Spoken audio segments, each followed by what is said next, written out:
Soc a Coll de Nargó per parlar de Reis i de Reyers. Hola, bona tarda, Emili.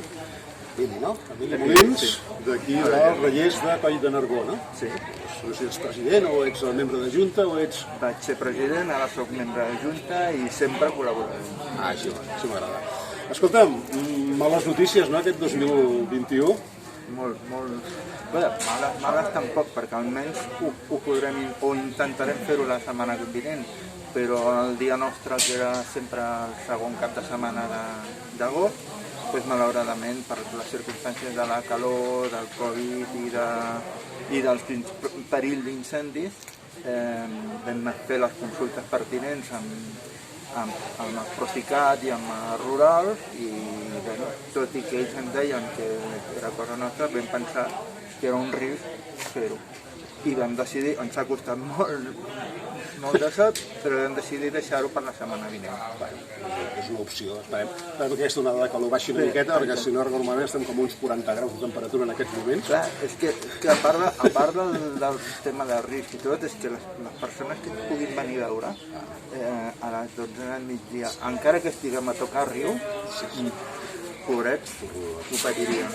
Explica'm, en 4 frases o en 10 frases, és igual, una mica la història d'aquesta recuperació dels Reis, perquè hi va haver un temps, des de finals dels 30-40, que es van deixar de baixar professionalment els Reis, fins que s'han recuperat que no hi ha hagut Reis en el Segre, no? Sí, és un ofici que passa molt sovint, per desgràcia, que quan es deixa de fer, s'oblida.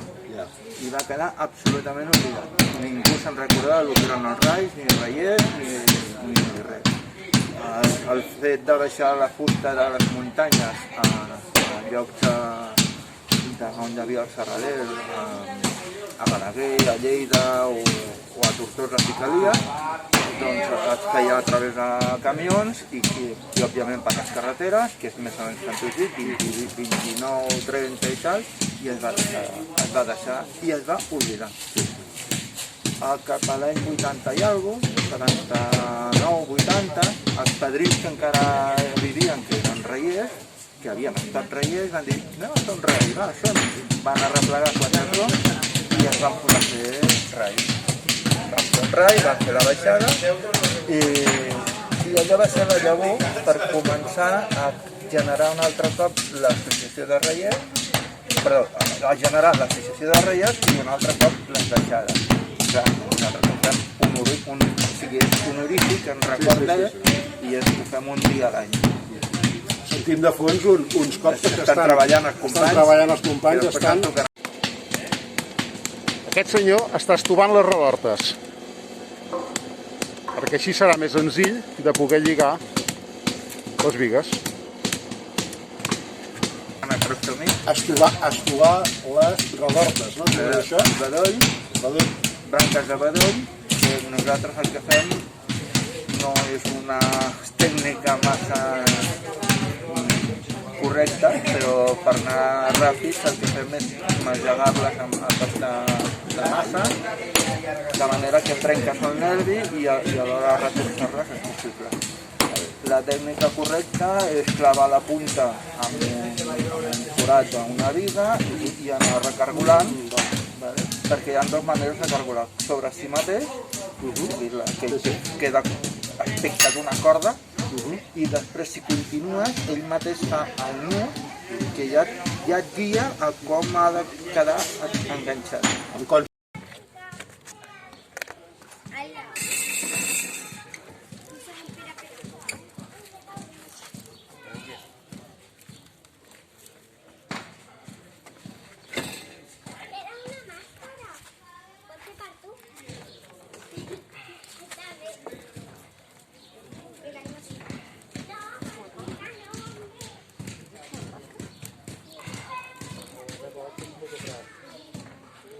I això ho veurem en imatges, perquè ahir sí, vaig patir i encara tinc les mans emmarcades d'aquesta experiència.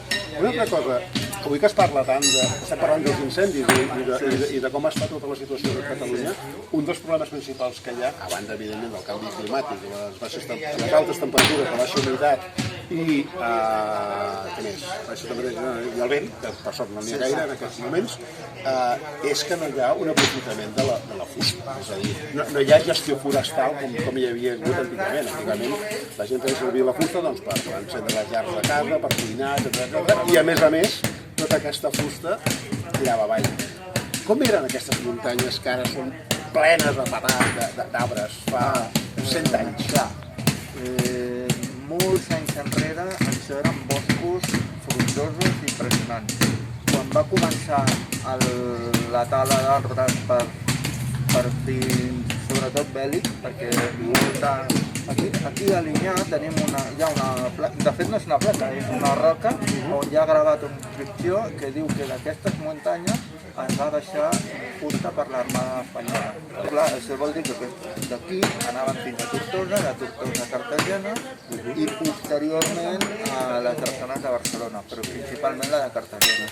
Bé, doncs els boscos aquests realment en aquesta època van quedar pelats. Que és una miqueta el que està passant a l'Amazones, no? Que van desforestar d'una forma salvatge. Efectivament. Ara el que s'està fent, com tu molt bé dius, és una cura de veure ja, de regenerar, amb el temps s'ha regenerat, però ara mantenir una miqueta. Jo sé que hi ha unes tasques de manteniment dels boscos, de manera de poder fer aprofitament de tot el que queda, de les branques seques i tot això. Precisament aquí en Argot hi ha el projecte de fer un assecador d'estella. Molt bé. Precisament d'això, de poder aprofitar perquè Argot té molt bosc en el seu territori. Que deu ser comunal, segurament, no? Sí. Molt bona part, perquè en aquesta part. zona hi ha molta zona de bosc. Bona part. I per acabar, una pregunta, per acabar relligar una miqueta, clar, això, aquest reportatge és per la Federació Catalana de Cultura i Patrimoni Marítim i Fluvial. Que sempre diem que tenim una F al final nosaltres. Jo sempre, quan em veu convidar a la primera reunió, vaig dir, jo què Sí, home, ara tenim els amics de Móra d'Ebre, amb les seves muletes i tal, ja tenim una F consolidada, no? També ens agradaria que vinguéssiu, tampoc me n'amago. Però hi ha una cosa que per mi està molt clara, vull dir, quan baixaven aquests troncs, estem parlant de les finals de les mitjanes, o la mitjana que baixaven cap a Tortosa, molts d'aquests troncs van anar a parar a les drassanes de Barcelona. Per tant, la vinculació amb el patrimoni marítim i la construcció de vaixells és total. Efectivament, això sí, efectivament. De fet, una de les tirades més importants va ser aquesta, la construcció de vaixells de guerra o mercants o el que fos, però molt d'això, perquè en aquell temps la construcció es limitava a les bigues i a 4 portes bicinetes que podien fer. L'ús mobiliari no era tan freqüent. I de fet, el que feia és que d'alguna forma la fusta que baixava venia d'alguna forma preparada, perquè segons vist en el museu i segons es pot veure en alguns estudis fets, hi havia troncs de fins a 14 metres de llargada per fer els pals, d'altres que eren cairats de fins a 50 per 50, que podien servir per fer quilles, per exemple, etc. Tenien una mena de patró o de guia que d'alguna manera el fabricant del que fos ja sabia quin tipus de fusta necessitava, quines mides necessitava i tot. I això a través dels tractants de fusta que eren aquí i es compraven la fusta al bosc i al mateix temps llogaven els picadors i els reiers, doncs ja sabien el que es tenia que baixar i el que baixava. De tal manera que si el que havia comprat la fusta li feia molta falta, pagava el viatge de retorn dels reiers perquè tornessin a fer un altre viatge o un altre o els que calguessin. El procés seria encomano la fusta amb el tractant de fusta, que podia ser a Lleida o a Tortosa o a Balaguer, per exemple. O a Organyà n'havia també, i aquí a Nargó també. Aquest comprava la fusta amb el propietari de la muntanya o l'Ajuntament de la comuna d'aquella muntanya, s'enviaven les colles de picadors que eren diferents, al principi de les de reiers. Sí, en principi sí, tot i que tu ja intueixes, hi havia reiers que en època de no baixada se'n també feien de picada. Va, perquè la baixada era només una època, que és quan el riu baixava amb aigua, Efectivament, suposo. només fresqueta. No podia ser tot l'any, això. O sigui que tallaven la fusta, aquesta més o menys s'escairava en origen, per dir-ho d'alguna forma, Sí. i se li donava la forma i la mesura adequada. Exacte. Els primers temps es barranquejava, no?, fins a les zones on es preparaven els raigs, no? Sí, el desemboscament el feien bàsicament amb matxos o amb mules.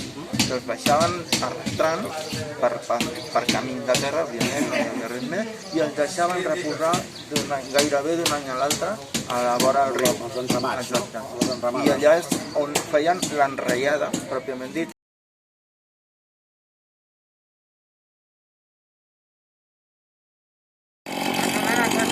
Preparant els escaubets dels troncs dels rais.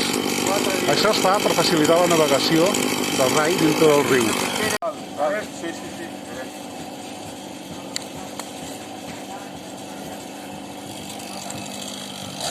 Amb el trivi es fa un forat a la part superior que travessa tot el tronc per d'aquesta manera poder lligar-lo amb el travesser amb la redorta.